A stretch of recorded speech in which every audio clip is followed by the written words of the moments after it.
प्रातः क्लास चल रहा था।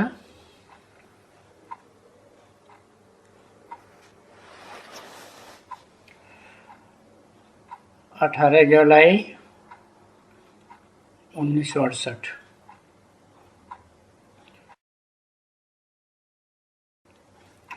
सतगुरुवार 30 पेज के मध्य में बात चल रही थी।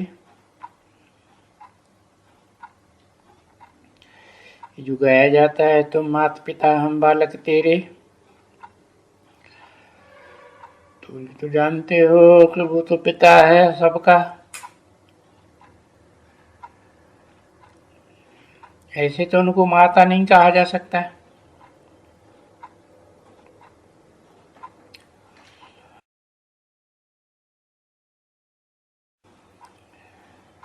ब्रह्मा में प्रवेश करते हैं तो नाम देते हैं ब्रह्मा।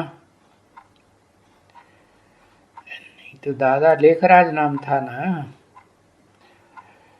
परंतु ब्रह्मा भी जेंट्स है, तो उनकी पूजा नहीं हो सकती। इसलिए वो जब प्रवेश करते हैं कोई माता में, तब गायन होता है, तुमेव माता च पिता तुमेव।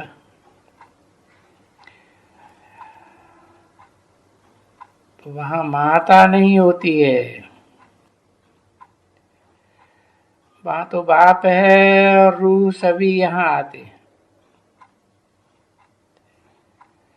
जब इकट्ठे हैं तो अभी तुम बच्चों को मालूम है कि भाई भाई हैं, और बाप है ऊपर में, और भी कोई है। सब आत्माएं भाई भाई हैं ऊपर परम धाम में। और अभी ये तुम बच्चों को ध्यान में आया है कि ये पूरी आत्माएं ऊपर रहती है, और बाबा भी हमेशा ऊपर में रहते हैं। दुनिया को कुछ भी पता नहीं है, इस बात का भी पता नहीं है। नहीं पता है तो देखो टिक कर भीतर में ठोक दिया है। अरे वो बाप है, वो तो एक है ना। अगर भीतर ठिक्कर में कहें तो अनगिनत हो जावे। एक कैसे कहेंगे? तो इसको कहा जाता है घोर अंधियारा, अज्ञान का अंधियारा। जो अंधियारा कहा जाता है ना बच्चे, ये अंधियारा क्या है? अज्ञान का ही अंधियारा है ना। तो वो गाया जाता है ना कि ज्ञान सूर्य प्रगटा, ज्ञान अंधे विनाश। तो देखो यहाँ तो इस दुनिया में अज्ञान ही अज्ञान है ना। अभी इस समय में सारा अज्ञान,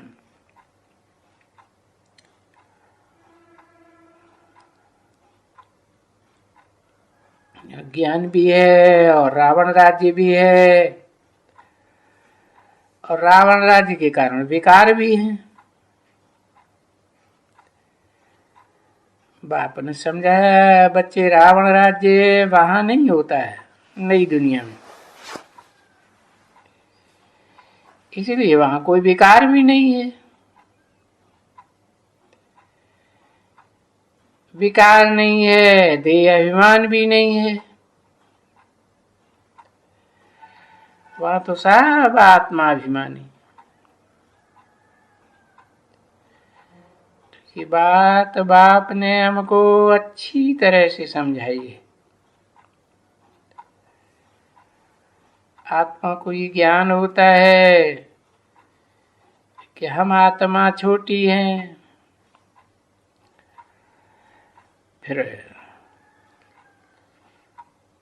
आत्मा को जो शरीर मिलता है तो कहते हैं बच्चा है, फिर जवान है।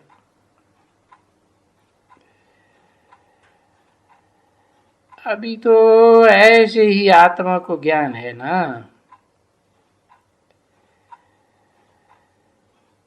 फिर जब ये बड़ी आत्मा का शरीर बड़ा होता है, तब जब उस समय आता है उसको शरीर छोड़ने का आपे ही। ऐसे नहीं वहां कोई रहते हैं कि भाई ये कहेंगे कि मर गया। नहीं, मृत्युलोक में तो मर जाते हैं। अमरलोक में कोई मर गया ये कैसे कहेंगे, क्योंकि है ही अमरलोक। तो वहां बदली करते हैं, एक शरीर छोड़ दूसरा लेते हैं और खुशी खुशी से लेते हैं, समझे ना। ये भी शरीर है, अभी इनको ज्ञान होता है शरीर का। और तुम बच्चों को ज्ञान होता है आत्मा का। आत्मा को पता चलता है कि ये मेरा शरीर है। अभी पूरी आयु पर आते हैं, आया हो गया, पूरी आयु हो गई, अब ये शरीर कोई काम का नहीं रहा। फिर सारा शरीर तमो प्रधान बन गया। इसलिए ये शरीर मुझे छोड़ना है, नया लेना है। इसलिए मिसाल देते हैं सन्यासी, पर ये मिसाल बाप का दिया हुआ है। ये सभी मिसाल जो बाप से लिए हुए हैं ये सन्यासी उठाते हैं कि भाई सर्प एक खल छोड़ दूसरी लेता है, समझे ना। क्योंकि ये भी नोट किया गया है गीता में, भागवत में, उन सब शास्त्रों में हैं ये कई कई अक्षर। अभी बाप कहते हैं प्राय धर्म लोप हो गया, नहीं तो बाबा के अक्षर भी हैं, चित्र भी मौजूद हैं, परंतु फिर है सब शास्त्रों में आटे में लून मिसल सच्चाई। तो बाप बैठ करके उनका अर्थ समझाते, अर्थ निकाल निकाल करके बताते हैं। इसलिए मिसाल देते हैं कि जैसे सर्प होता है तो पुरानी खल आप ही छोड़ करके फिर वो नई खल ले लेते हैं, बस वो छोड़ दिया सो फिर नई खल आ जाती है। तो उनका ऐसे होता है, क्योंकि वो तो जानवर है ना। उनके लिए ऐसे नहीं कहेंगे कि वो सारा शरीर छोड़ करके उसकी आत्मा जा करके दूसरे में प्रवेश करती हो ना। ये खल बदलने का ये एक ही सर्प का मिसाल है। जिसको खल मिलती है, और वो खल देखने में आती है, और ये गायन भी है उनका। उनको तो हाँ, उनको खल देखने में आती है, और तुमको तो खल देखनी होए तो यहाँ खल देख सकते हो। बाप ने समझाया कि देखा जाता है खल कैसे छोड़ते। पुरानी खल होती है ना, तो जैसे कपड़ा उतारना होता है ना, तैसे वो कपड़ा जैसे लंबा ही लंबा उतार देते हैं, और वो जीता रहते हैं, मरता तो नहीं है ना।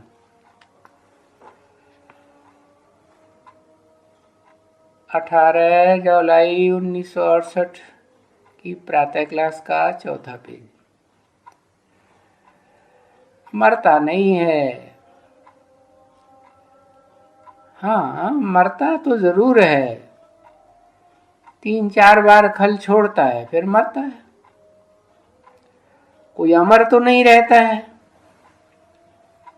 एक कल छोड़ेंगे, दूसरी छोड़ेंगे, तीसरी छोड़ेंगे, पीछे तो मर ही जाएंगे। तो वहां क्या है? बाप ने समझाया कि वो खल छोड़ते रहते हैं, छोड़ते रहते हैं। पीछे फाइनल खल तुम्हारी 21 जन्म चलती है। एक खल छोड़ते, दूसरा लेते, तीसरा लेते। यहां तो वो नहीं होता है। फिर ये शरीर खत्म हो जाता है, काल खा जाता है। गर्भ में तो वो जाते हैं, ऐसे नहीं कि नहीं जाते हैं, परंतु वो जानते हैं कि अभी हमको गर्भ में जाना है। समझा ना बच्चे? वो जो मिसाल है तो सर्प के लिए है, तो वो सर्प कोई गर्भ में नहीं जाते हैं। नहीं, वो मिसाल देते हैं कि शरीर कैसे बदलते हैं आप ही। वो भी गर्भ में जरूर जाता है, ऐसे नहीं कि सर्प नहीं जाता है। ये विकारी नमूने नहीं जाते हैं वहां गर्भ में। वहां तो योग बल है ना, आत्मिक स्थिति रहती है, तो योग बल से जाते हैं। इसलिए कहते हैं कि वो अमर हैं। आप ही हम बैठे हैं, अभी बुढ़ा हो गया हूं, आत्मा कहती है बुढ़ा हो गया हूं, शरीर पूरा हो गया, साक्षात्कार हो गया है। मैं अभी जा करके छोटा सा बालक बनूंगा। तो गोया आप ही शरीर को छोड़ करके आत्मा भाग करके जा करके वो छोटे से बालक में प्रवेश करती है। वे जो गर्भ में प्रवेश करते हैं, वहां नई दुनिया में तो उस गर्भ को गर्भ महल कहा जाता है। क्यों महल कहा जाता है? क्योंकि उनको कुछ पाप तो है नहीं, जो वो पाप भोगे और गर्भ जेल कहा जाए, इसलिए वो महल कहा जाता है। तो महल में, गर्भ महल में बड़े आराम से रहते हैं। कोई भी दुख की बात कुछ होती नहीं, समझा ना। क्योंकि माँ को भी दुख नहीं होता है, बालक को भी दुख नहीं होता है, वो तो उनका हिसाब किताब ऐसा रहता है, दुख की बात ही नहीं। और ना वो माता कोई ऐसा गंध खाती है जिससे वो अंदर में बीमार हो जाए, दुख सहन करना पड़े। यहाँ तो माताएं बहुत गंध खाती है, तो उस गंध का असर उस बच्चे को भी पड़ता है अंदर ही अंदर। तो बाप बैठ करके वहां नई दुनिया की रस्म भी थोड़ी समझाते रहते हैं बच्चों को कि तुमको अभी से अपने नए धाम में जाना है। क्यों? दुनिया तो वही है, बदलती है। जैसे और जरूर बदलेगी ना बच्चे, नई से कोई चीज पुरानी तो होगी ना, तो हर एक चीज बदलती जरूर है। देखो, एक झाड़ के कितने बीज निकलते हैं, और उस एक झाड़ के बीज कितने जास्ती होते हैं। फिर सभी बीज जाकर के लगाओ तो कितना देखो फिर उनका फल निकलता है। बड़ी फल में कितने बीज होते हैं। अन्न खाते हो तो ये कहाँ से आते हैं? अन्न तो खाते हो ना, उन सारा कोई थोड़े ही हिस्सा और रख देती है गवर्नमेंट, फिर सब उनको देते हैं कि जाके बीज बो। तो देखो, कनक है, कनक का दाना निकलता है तो समझते हैं ना कि भाई इस कनक के, इस गेहूं के कितने दाने निकलते हैं एक दाने से। अभी ये तो अनाज और मुआफिक मनुष्य तो नहीं आते हैं। वास्तव में तो आजकल मनुष्य की अवस्था, नहीं तो सतयुग में तो एक फल निकलता है, एक बीज से एक एक बीज, समझा ना। युगबल से भी एक ही निकलता है,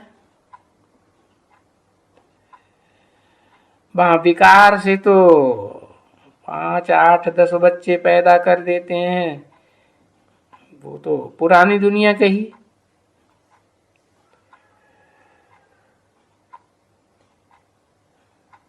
तो गोया एक बीज से देखो कितने निकलते हैं इस पुरानी दुनिया में। तो सतयुग और त्रेता, सतयुग और इधर तो है कलयुग। फर्क बाप ही आकर के बताते, कलयुग और सतयुग का फर्क क्या है सो बताएंगे। क्योंकि पुरानी दुनिया और नई दुनिया का अंतर तो है ना। तो नई दुनिया पुरानी कैसे हो जाती, वो तो बता देते हैं कि तुम कैसे जाकर के जन्म लेते हो। 84 जन्मों का समझाई दिया है। तो ये भी समझाए देते हैं कि मीठे मीठे बच्चे जानते हैं कि अभी बाबा परम धाम में नहीं है, जैसे हम भी परम धाम में नहीं हैं। यहाँ आकर के शरीर लेते हैं तो परम धाम में तो वो जगह खाली हो जाती है ना बच्चे। जैसे बाप भी जाते हैं, यहाँ तुम बच्चों को पढ़ाने के लिए आते हैं तो जरूर वो जगह तो खाली हो जाती होगी,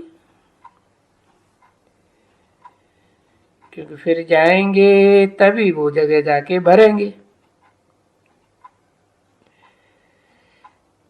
पीछे पहले तुम जाते हो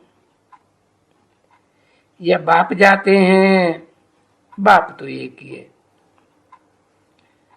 वो भी जाएंगे। देखो ये भी कितनी समझ की बात है कि जो भी आत्माएं जाएंगे वो हर एक अपने ही अपने जगह में जाकर के खड़ी रहेंगी, उनकी जगह भी नहीं बदलती है। जो जाएगी आत्मा वो अपने अपने धर्म में अपनी जगह जगह जाकर के नंबरवार टिकेगी, क्योंकि आना ही है फिर नंबरवार उनको। इसलिए अभी छोटे मॉडल रखे हुए हैं समझाने के लिए, उनकी मूल वतन की समझाने के लिए मॉडल हैं। क्योंकि बच्चों को बताया कि वहां देवी देवता धर्म की सेक्शन अपनी है और दूसरे दूसरे धर्मों की सभी धर्मों की सेक्शन अपनी अपनी है। 18 जुलाई 1968 की प्रातः क्लास का 5वां पेज। तो ये तो बच्चे समझ गए हो कि जब भी अपनी देवी देवता जो धर्म है तो पहले नंबर में तो वो ही आएंगे ना, नंबरवार ही सब आते हैं। तो नंबरवार आएंगे तो नंबरवार जा करके रहेंगे, नंबरवार ही जाएंगी ना। क्योंकि तुम भी जब यहाँ नंबरवार स्कूल में पढ़ते हो, पास होते हो, तो अपने उन मार्गों के हिसाब से तुम जा करके वहां अपनी जगह लेते हो। पर वो तो तुमको घड़ी घड़ी अनेक प्रकार के इम्तिहान लेने होते हैं, और ये तो है बाप की बेहद की पढ़ाई, एक ही दफा में। और पिछाड़ी में इम्तिहान भी जरूर होता है नंबरवार, सबका नंबरवार। सो देखो वो कितना वो होगा, वो तुम्हारी आत्माओं का सिजरा। क्या कहते हैं सिजरे को, किसी ने कहा जियोलॉजिकल ट्री। हाँ अंग्रेजी में जियोलॉजिकल ट्री।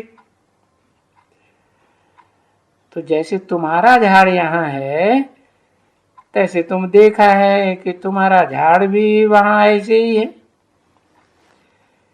और सेक्शंस भी ऐसे ही हैं।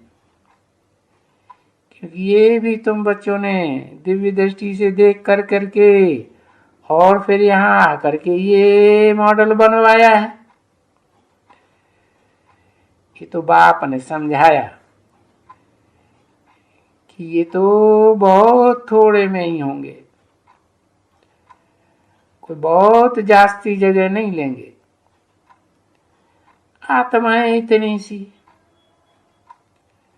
और तुम्हारा शरीर तो इतना बड़ा। तो आत्माएं जाकर के वहां बैठेंगी ऊपर में थोड़ी सी जगह में। ऐसे नहीं कि एक आत्मा यहाँ तो देखो कितना जगह है। और आसमान में देखो स्टार्स हैं, वो कितने नजदीक नजदीक हैं कोई तो यहाँ आत्माएं भी जगह में नजदीक जाके रहती है, और वो नजदीक रहती हैं तो शोभेंगी भी ऐसे ही। वह झाड़ बन जाता है ना आत्माओं का। तो जब नजदीक में जाते हैं, हाँ, तो फिर देखो वो झाड़ कितना छोटा होगा वहां। ओम शांति।